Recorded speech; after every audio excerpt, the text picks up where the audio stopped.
આજ રોજ એનએસયુઆઈ સાફ સફાઈના મુદ્દાને લઈને આર્ટ્સ ફેકલ્ટી ખાતે પહોંચ્યું છે। તમે જોશો કે એમએસ યુનિવર્સિટીમાં આર્ટ્સ ફેકલ્ટી એટલે ખૂબ મોટું નામ, અને ત્યાં વિદેશથી પણ અહીંયા સ્ટુડન્ટો ભણવા માટે આવતા હોય છે।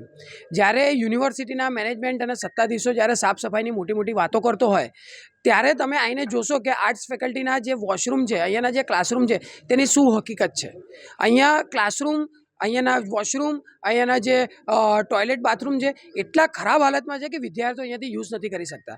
જ્યારે યુનિવર્સિટીના મેનેજમેન્ટો, અહીંયાના સત્તાધીશો, અહીંયાના ડીન મેડમ હોય ત્યારે પોતાના સાફ સફાઈ છે, પોતાના વોશરૂમની સાફ સફાઈની વાત આવે ત્યારે તે એકદમ ક્લીન હોય છે અને રોજ સમયાંતરે એ લોકો ક્લીન કરાવતા હોય છે। પણ જ્યારે વિદ્યાર્થીઓની વાત આવે ત્યારે ક્યાંક ને ક્યાંક સત્તાધીશો પાછા પડે છે।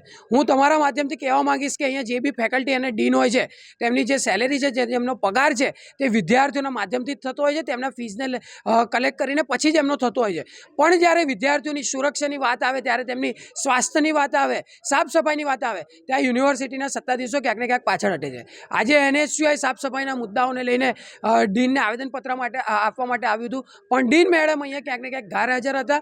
વિદ્યાર્થીઓ પ્રશ્નો લઈને જ્યારે આવતા હોય ત્યારે અહીંયા ડીન જ હાજર નથી હોતા। એક ગંભીર સમસ્યા છે। આ મુદ્દા પર આજે સંજય સરને આવેદનપત્ર આપ્યું છે, અને જો આગળના સમયમાં આના પર યોગ્ય ઉકેલ નહીં આવે તો એનએસયુઆઈ આ આંદોલન આગળ સુધી લઈ જશે।